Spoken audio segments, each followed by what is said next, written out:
He's not always the most popular figure. So, why did England hire Thomas Tuchel? Is it because of the titles he won? Is it because of his tactics? Or was there just a lack of other options? And ultimately, is he the right man to take England forward? Welcome to another episode of TAMFC, where we break down football developments holistically and inform the opinions of football fans while ultimately making it easier for viewers to digest. Back in 2024, the FA hires Thomas Tuchel to take the reins as the head coach of the England men's national team. Not a very popular figure amongst a lot of fans and former players, but he has a CV that could match any of the best managers in European football. But still, it caused quite a stir amongst the media and former players, as if England hired their first foreign coach. Nothing to do with Thomas Tuchel. I'm shocked tonight that England have appointed a international coach. They've literally thrown a grenade into their entire new ethos. Damaging our own coaching programme, and we are also damaging our own brand, if you like. No doubt. I've always been of the opinion that the England manager should be English. I'll never change that. But the thing is, lots of pundits actually criticized the move by the Football Association because at the time they promoted a pathway through the national team for English managers such as the likes of Gareth Southgate and Lee Carsley. Now, appointing Tuchel basically abandoned this pathway, as it seemed at the time, because it was trying to look for a quick fix to a long-term problem. And to make matters more bizarre, they gave Tuchel an 18-month contract until the 2026 World Cup, which means it's not exactly a long-term project. So, before we look at why England maybe hired him, let's have a brief look at Thomas Tuchel's profile and his history. Similar to his countryman Jurgen Klopp, he started off at Mainz 05, where he made a name for himself, and then he moved to Dortmund, where he won the DFB Pokal, but he failed to win the league towards the end of the season, and then fell out with the executives at the club. He then got hired by PSG, where he won all the French domestic titles and leagues, and got them to the Champions League final, where he lost to a super Bayern Munuch team. However, the following season, after tensions in the dressing room reached boiling point, he was then sacked. From there, he went to Chelsea, where he took over from Frank Lampard, where at the time he led a very disjointed but high-spending Chelsea team, where he got them to win the UEFA Champions League against all odds. And he also got them to win the Club World Cup in the following season. But then, the season after, he got sacked at Chelsea after a string of bad performances in the league and in the Champions League, and having a rift with the board. Because at the time, the new owner, Todd Boehly, started to just buy superstar players on top of superstar players, like a kid playing FC26 career mode. And then on top of that, he expected Thomas Tuchel to instantly make magic with all these new signings. I mean, realistically, how was he supposed to make Lukaku, Werner, Habbit and Sterling all play in one team? Anyways, I'm sorry, I digress. He then went on to Bayern, where he won the league on the last day, even though most Bundesliga fans would agree that it was quite a fluke because Dortmund wet the bed on the last day of the season. All in all, Tuchel's tenure at Bayern was made up of a lot of inconsistencies, dressing room tensions, which is obviously a recurring theme throughout his managerial career. And look, I know there's a specific stereotype about German football managers always being angry. And I'm not trying to say that this is necessarily true. However, in Thomas Tuchel's case, I guess he does live up to the whole angry German football coach thing. Again, I'm sorry, I digress. If we look at Thomas Tuchel's profile as a manager, he's definitely a master tactician, a coach who relies on tactical discipline and the flexibility and the innovation of his players. His style of play includes high pressing, patiently building out from the back, often switching play to opposition flanks, creating triangles in the midfield to overload sections of the field, positional rotation, and high fullbacks. And many players have praised him because of his attention to detail and his tactical preparation. Although he is definitely not the most likable manager in the world due to his confrontational nature, his bluntness in the press conferences, but this is where things start to get interesting. Listen up.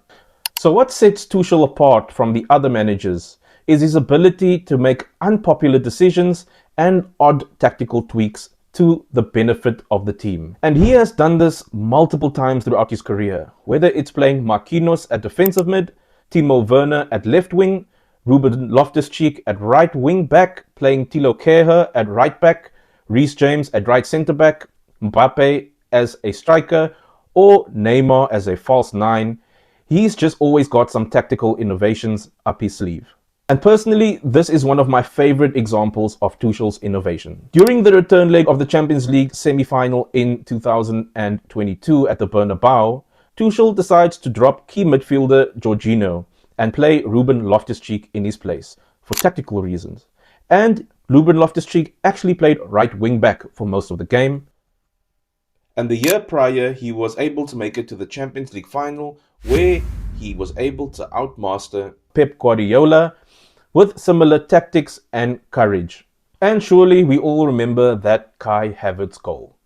And so far in Tuchel's England tenure, he's made plenty of unpopular decisions. This includes dropping form players like Morgan Gibbs-White, Adam Wharton, and dropping star players like Foden, Palmer, and Trent Alexander-Arnold, and even dropping senior players such as Harry Maguire, although I must say, personally, I agree with the previous one. And he's followed that up by calling up older players like Jordan Henderson, and generally just odd players such as Jed Spence, Noni Madueke, and Dan Burn. And so far during his England tenure, he's made plenty of alternative tactical tweaks that have often left fans and pundits scratching their heads. Playing Jed Spence and Tino Livramento at left back, starting Jarell Kwanzaa at right back, calling up Trevor Chalobah instead of Trent Alexander-Arnold to replace injured Tino Livramento, and my favorite one so far, starting Noni Madueke and Gordon at the wings instead of Saka and Rashford. So as we can see, he's for sure a systems manager who will only select the players that he knows can fit into his team and that won't interfere with his principles of play. But that still begs the question, why did the English FA hire him despite all his confrontational and belligerent mannerisms? So let's look at who was available at the time. Well, there's a few names that come up. Some of them include extending Gareth Southgate's contract or offering Lee Carsley, the England under-21 coach, the job. Other coaches were also looked at, specifically foreign coaches such as Jose Mourinho and Jurgen Klopp, although they weren't interested. And then finally, of course, his Chelsea predecessor, Graham Potter. It's kind of obvious that Thomas Tuchel was definitely the best candidate for the job. But what makes Tuchel really stand out is his ability and his experience with dealing with high caliber and superstar players, and he learned that during his time at Bayern, Chelsea and PSG. Also, his record suggests that he's got a keen eye for developing and tracking young players. Because Thomas Tuchel has helped develop immense superstars and youngsters such as the likes of Ousmane Dembele, Mason Mount, Reece James, Christian Pulisic, Moussa Diaby, Rafael Guerreiro, Tammy Abrams, Christopher Nkunku, and Trevor Chalobah, which he has definitely implemented during his time at England, giving debuts to the likes of youngsters such as Rio Ngumoa, Alex Scott, Adam Wharton, Ethan Nwaneri, and Nico O'Reilly. Now, his style of play was definitely a move away from that of Southgate, which was definitely more boring, more rigid. And on the other end of the spectrum, Thomas Tuchel's football is a bit too attacking, and he even admitted this himself. England have gone 5 halves without conceding. Some say yet the defence has looked too open. Yeah, what do you think? I understand. I agree. I even agree. We took a very brave approach. We were a little bit overcommitted. We didn't hold the players back, but we see a little bit of overcommitment into high press.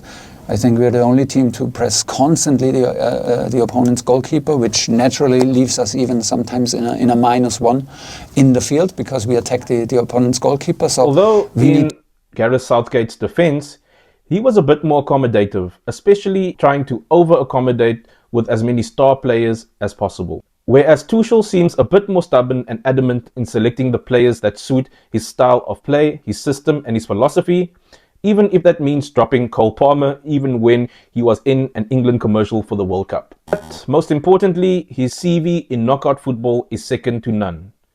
Even when his teams tend to struggle in the league, like his tenure at Dortmund, PSG and Chelsea, he's bound to have his teams being still very competitive in knockout and cup competitions. One cloud that still hangs over Tuchel's head is definitely his confrontational history. He obviously has a long history of falling out with players and especially with executives. And look, maybe that's why he dropped certain players straight off the bat, especially for the World Cup. But yes, ultimately, that is the one questionable trait that Thomas Tuchel possesses for the England job. Otherwise, so far, he's actually doing his job pretty well. After absolutely cleaning the World Cup qualifiers, finishing top of the group and getting England automatic qualification, winning 8 out of 8 matches. He also did well with England in the Nations League. And as of recording, so far he's doing quite decent in the World Cup, getting England to finish top of their group and even helping them beat their favorite bogey team, Croatia. And maybe they did struggle against DRC and Ghana due to some stubborn goalkeeping and tight defending, but they seem to be winning, which I guess is the most important thing. The next match is against host nation Mexico at the Azteca Stadium, so we're not 100% sure if England will be able to win that. It will take a big effort from Tuchel and the boys, given that Mexico are almost unbeaten in the last decade at the Azteca Stadium and are currently on a very good run of form. So it should be an interesting match. So let's hear from some of you guys in the comment section.